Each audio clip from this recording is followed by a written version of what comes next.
День государственного флага России отмечается в Якутии уже в 20-й раз. В этот знаменательный день жители и гости города Нюрбы посетили площадь Ленина, чтобы принять участие в праздничной программе. С торжественной речью к ним обратилась депутат Госсобрания Элтумен Антонина Григорьева, которая отметила, что флаг России стал символом единого, сильного и могущественного государства.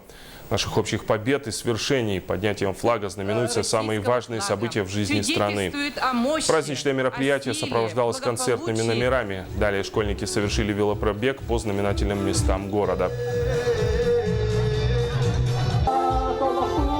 Мы гордимся, когда российский флаг развивается над Северным полюсом, над Южным полюсом, когда флаг поднимается в честь побед наших спортсменов, когда российский флаг водружают в космический корабль и отправляют в космос. Мы гордимся тем, что российский флаг – это символ одного из могущественных государств планеты.